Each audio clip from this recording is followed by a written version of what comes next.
अस्सलाम वालेकुम, नमस्कार, सत श्री अकाल एंड गुड इवनिंग। मैं हूं आरज़ू काज़मी और आप देख रहे हैं पॉइंट ऑफ व्यू। हमें जी आज जॉइन किया है वैस इकबाल ने, जो कि जर्नलिस्ट हैं लाहौर से। बहुत शुक्रिया वैस कि आज आपने जॉइन किया है। बहुत शुक्रिया आरज़ू, कैसी हैं आप? बिल्कुल ठीक-ठाक, बड़ी हंगामा ख़ेज़ किस्म की न्यूज़ चल रही है, ऑडियो लीक्स चल रही हैं और साथ-साथ आपकी ट्वीट्स चल रही हैं। तो मैंने सोचा मैं ज़रा पूछूँ वैसे कि आखिर ये क्या हो रहा है? और कहा ये जा रहा है कि आयला मलिक जो पीटीआई की मेंबर हैं, सुना है कि उनके साथ ये ऑडियो लीक है। अब कहाँ तक ठीक है, कहाँ तक नहीं है, इस पे भी बहस चल रही है। ज़ाहिर है मानने वाले तो हैं नहीं पीटीआई के लोग, लेकिन आप क्या कहेंगे? क्या हो रहा है ये? मैं ये कहूँगा कि आप चश्मे तसव्वुर से एक 19वीं सदी के लखनऊ की हीरा मंडी इमेजिन करें कि जहाँ पर दो बूढ़ी तवाइफों की ना मोहल्ले के अंदर लड़ाई हो जाती है। और उसके बाद जब बूढ़ी तवाइफों की लड़ाई के नतीजे में पूरे मोहल्ले के बल्कि पूरे लखनऊ शहर के अफेयर्स जो है ना वो तश्ते अज़बाम होने लगते हैं ना, तो इस वक्त हम इस सिचुएशन का शिकार हैं। यानी एक जानब से खान साहब लिबर्टी के जलसे में ओपनली ब्लेम करते हैं उनको, और उसके बाद अगले 2 दिन के अंदर 48 घंटे के अंदर नवाब ऑफ कालाबाग की जो पोती है वो नवाब ऑफ सब्ज बाग के साथ जो रंगरलियां मना रही थी उसकी ऑडियो लीक कर दी जाती है। एक बहुत बड़ा पॉइंट ये है कि ये किसी के जाती मामलात में मुदाखलत है। ये जो कॉन्सेंटिंग एडल्ट्स है ये उनका इशू है। मसला ये है कि ये जाती मामलात में मुदाखलत नहीं है, क्योंकि हमारे निकाह नामे पर क्या लिखा जाएगा ये खान साहब डिसाइड करेंगे। हमारे बच्चे स्कूलों में क्या पढ़ेंगे ये खान साहब डिसाइड करेंगे। हम सिनेमा में क्या देखेंगे ये खान साहब डिसाइड करेंगे। हमारी तर्ज मुआशरत किस तरह की होगी ये खान साहब डिसाइड करेंगे। लेकिन इस चंचल बूढ़े का जो हर मामला है वो निजी मामला है, ऐसा नहीं हो सकता है। मोनिका लेविन्स्की और बिल क्लिंटन के केस में ये साबित किया गया था कि जो हुक्मरान होते हैं उनका कोई भी मामला जाती मामला नहीं होता है। क्योंकि अगर आयला मलिक जो है वो खान साहब के साथ जिनसी ताल्लुकात कायम करके खुशाब में कोई ठेका लेती है, तो जो ईमानदार ठेकेदार है उनकी एक्सप्लॉयटेशन हुई ना। इस हुँ। वजह से ये हम सब के लिए एक पॉइंट ऑफ कंसर्न होना चाहिए। आरजू के ये बंदा एक जानिब रियासत मदीना के दावे करता है, एक जानिब ये बुशरा बेगम की बेटी की शादी में शिरकत के लिए जब मदीना मुनव्वरा के एयरपोर्ट पर लैंड करता है तो नंगे पांव लैंड करता है। ऐसा बड़ा ड्रामेबाज है ये, हाथ में तस्बीह नहीं छोड़ता, नमाज पढ़ते हुए तस्वीरें अपलोड करवाता है। एक दिन तो ईद की नमाज की जो तस्वीर अपलोड की गई तो उसमें घड़ी में 4:30 बज रहे थे, पता नहीं 4:30 बजे कौन सी ईद की नमाज होती है। तो ये लोगों को बेवकूफ बनाते हैं, लोगों को बेवकूफ बनाते हैं। जब पीछे से इनको कहा जाता है खान साहब थोड़ा सा इस्लामी टच दे दे, मुझे शर्म आती है, मुझे घिन आती है इस बंदे जिसका नाम इमरान खान है। आरजू, मगर अब होगा क्या? क्योंकि ये तो हमेशा से यही कहते आए हैं, रिलीजन को बहुत ज़्यादा वैसे हर हमारे पॉलिटिशियन ने इस्तेमाल किया, लेकिन जितना इमरान खान ने किया है, शायद ही किसी ने किया होगा। तो आपके ख्याल से किसी को कोई फ़र्क पड़ेगा? जो इनके फॉलोवर्स हैं, जो इनके सपोर्टर्स हैं, क्या वो मानेंगे इस बात को? मेरा ख्याल है कि इनके जो सपोर्टर्स हैं उनके बारे में कहा जाता है सुम्मुन बुकमुन उमयुन हम ला यरजीऊन। इनके दिलों पर, इनके सीनों पर मोहर लग चुकी है। इनको खान साहब के अलावा कोई बंदा नजर ही नहीं आता। कुछ लोग कहते हैं, कुछ खान साहब के सपोर्टर्स कहते हैं कि ये खान साहब का निजी मामला है, और इसका मतलब ये है कि वो इसको दुरुस्त तस्लीम कर रहे हैं। और कुछ खान साहब के सपोर्टर्स कहते हैं कि ये फेक है। यानी खान साहब के सपोर्टर्स का आपस में भी इत्तेफाक नहीं है कि ये फेक है या फेक नहीं है। यानी आधे खान साहब के सपोर्टर्स जो इसको निजी मामला कह रहे हैं वो इसको दुरुस्त तस्लीम कर रहे हैं। और होगा कुछ नहीं, क्योंकि इस वक्त पाकिस्तान की पॉलिटिक्स के अंदर किसी किस्म की जो शर्म हया जो होती है वो इस वक्त रुखसत हो चुकी है। बल्कि आप जो तीसरी ऑडियो लीक आई है हुँ। जिसमें बाकायदा आयला मलिक जो है खान साहब के साथ कोई जिनसी गुफ्तगू नहीं कर रही, बल्कि उन्हें ये बता रही है कि यार अपने आप को ना पॉलिटिकल गॉसिप से भी ना अपडेट रखा करो। तुम्हें पता है टू चार्लीज का, वो टू चार्लीज कौन है? चौधरी शुजात हुसैन, जो कि इस वक्त पीडीएम का हिस्सा है, और दूसरा चौधरी परवेज इलाई जो कि इस वक्त इमरान खान के मुबैना तौर पर साथी बने हुए हैं। उन्होंने हारिस स्टील्स वालों के पास अपना बंदा भट्टी भेजा कि उससे वो पैसे लगवाएं। यानी ये पाकिस्तान की पॉलिटिक्स को सही मानों में एक्सपोज कर रहा है। क्या वजीर आजम के पास, शहबाज शरीफ, आसिफ जरदारी के पास इतनी मॉरल करेज है कि वो चौधरी शुजात हुसैन को इस बात के ऊपर कोर्ट ऑफ लॉ के अंदर लेकर आए कि आप किस तरह से हारिस स्टील वालों के साथ आप उनके साथ एक्सट्रैक्शन कर सकते हैं? बिल्कुल नहीं है, क्योंकि हर एक के अपने अपने पॉलिटिकल मफादात हैं। और इस बात से ये बात साबित हो जानी चाहिए कि आरजू काजमी और अवैस इकबाल का ताल्लुक ना पीटीआई से है, ना नून लीग से है, ना पीपल्स पार्टी से है। हमारा ताल्लुक सिर्फ और सिर्फ हमारे जमीर से है, हमारी आवाम से है आरजू।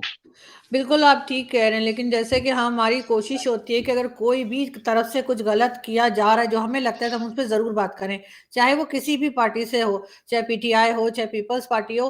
तो अभी रिसेंटली वैसे एक स्कैंडल, पीपल्स पार्टी का भी स्कैंडल तो नहीं कहना चाहिए, लेकिन एक हंगामा था कि जी बिलावल भुट्टो जरदारी ने जो है वो यूएन में जाके जिस तरह से इंडियन प्राइम मिनिस्टर के बारे में बात की, उस पर बड़ी उनको थप्पियां दी जा रही थी, बड़ी शाबाशी दी जा रही थी। ये और बात है कि उससे इंडिया को कोई फर्क नहीं पड़ता, वो आगे बढ़ता जा रहा है और हम उधर के उधर ही खड़े, बल्कि शायद पीछे चले गए।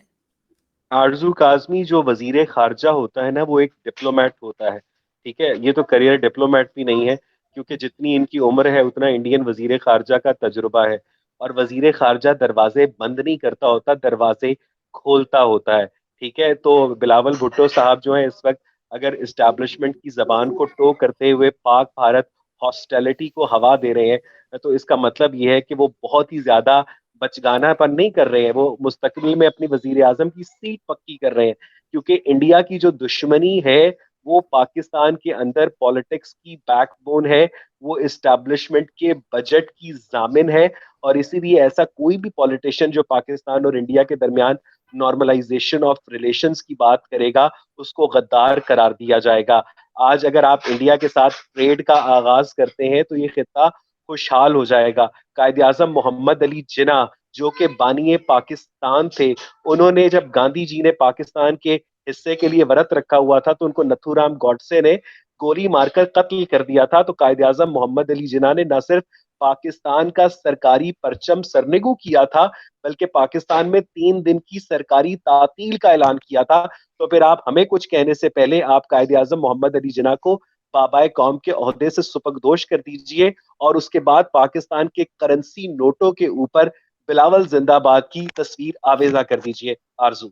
लेकिन साथ साथ अवैस हम ये भी देखते हैं कि अगर हम पीएमएलएन की बात करें या इस वक्त जो पंजाब की गवर्नमेंट है खासतौर पे अगर उसकी बात करें, वोट ऑफ नो कॉन्फिडेंस लाया जा रहा है कल ही शायद चीफ मिनिस्टर के खिलाफ, यानी कि परवेज इलाही साहब के खिलाफ। क्या देख रहे हैं हम्म। आप, हटा दिए जाएंगे वो या बच जाएंगे? इस वक्त चौधरी परवेज इलाही चाहते हैं कि उन्हें हटा दिया जाए। अच्छा। आप ये देखें, आप ये, जी हाँ, आप ये देखें कि जनाब, एक जानेब दाएं जानेब वो चौधरी परवेज इलाही को बिठाते हैं, बाएं जानेब वो महमूद खान को बिठाते हैं और कहते हैं कि जनाब बाजवे ने ये किया, बाजवे ने वो किया, बाजवे ने ये किया, बाजवे ने वो किया, अगले जुम्मे को मैं असेंबलियां तोड़ दूंगा। और परवेज इलाही चुप करके सुनता रहता है। अगले दिन वो कहते हैं जनाब मुझे बाजवा साहब के खिलाफ ना ये स्टेटमेंट समझ नहीं आई।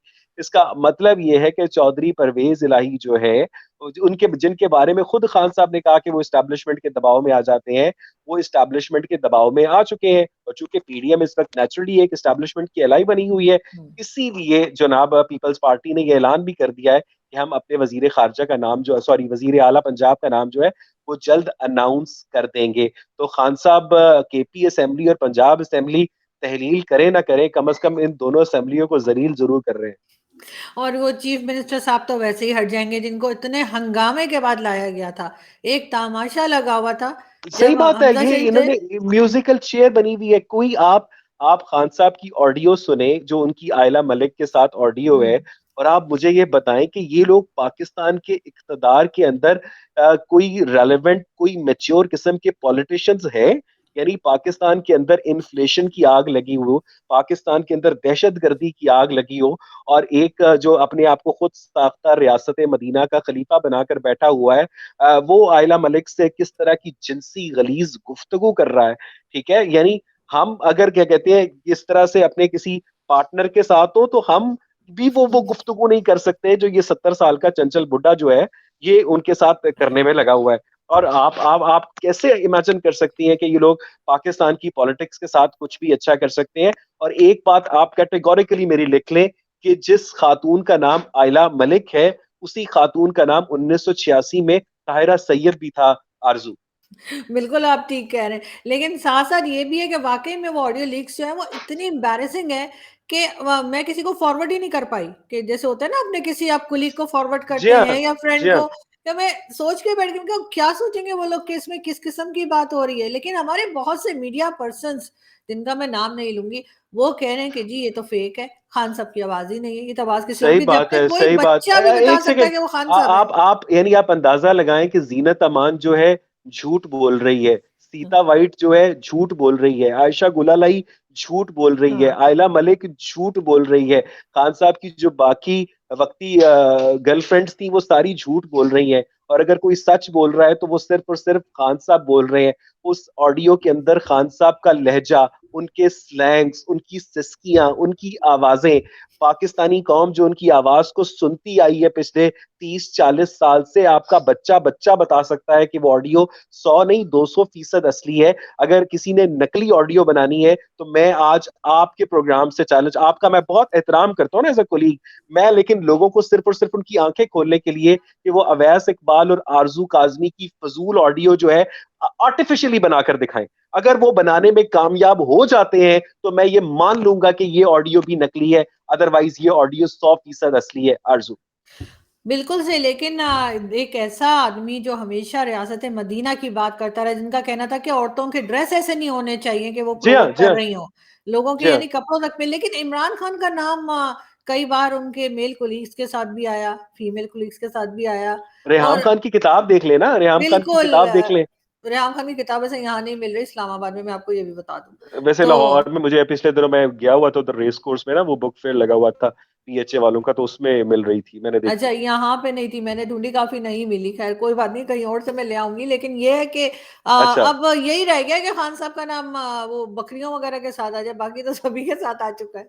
सीरियसली सीरियसली मैं कहता हूं अगर इस बंदे में थोड़ी सी शर्म, थोड़ी सी भी हया होती ना, तो कम से कम ये डॉक्टर आमिर लियाकत हुसैन की तरह ना हरकतें कल बंद होने से मर गया होता। इससे ज्यादा शर्म, इससे ज्यादा हया जो थी ना वो डॉक्टर आमिर लियाकत हुसैन के अंदर थी। लेकिन ये बंदा ऐसा ढीठ, ऐसा बेशरम आदमी है कि ये, और ऊपर बड़े कॉन्फिडेंस के साथ आज मदर एंड चाइल्ड हॉस्पिटल का मियां वाली में इफ्तिताह, जिसकी जो संगे बुनियाद की जो इफ्तिताह की जो प्लेट है वो लाहौर के अंदर जमान पार्क के अंदर नस्ब की गई है, और खान साहब जो है वो एक लाठी टेकते हुए जाली तरीके से जनाब उसका क्या कहते हैं इफ्तिताह कर रहे हैं।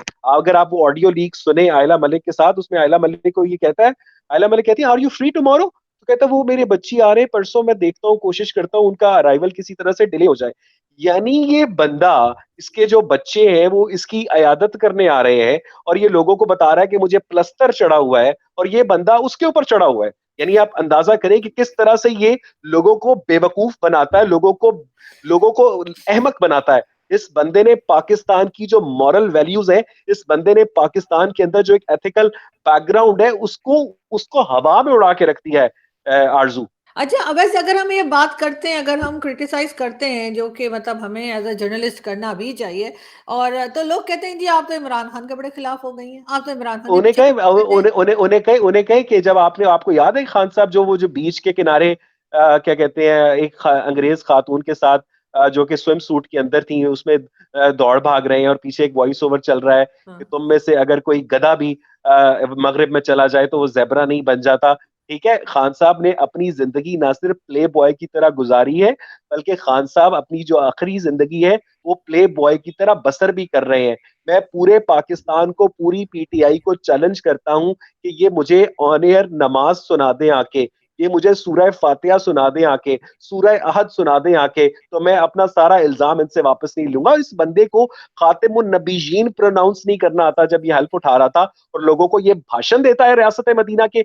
यानी इसका मतलब है ये खलीफा से ये तो पूछा जा सकता है कि चादर कहां से आई, लेकिन खलीफा से ये नहीं पूछा जा सकता कि चादर के नीचे कहां से आई। मगर अवैस हमारे तो बहुत से ऐसे रिलीजियस स्कॉलर्स और मौलवी हैं जो ये सब कुछ सुना देंगे, उसके बाद काम भी दूसरे कर रहे होंगे। तो आप ये, बिल्कुल सही, आप बिल्कुल सही कह रही हैं, आप बिल्कुल सही कह रही हैं। पाकिस्तान तो के इसका अंदर पैमाना ये तो नहीं हो जी हाँ, सकता। जी।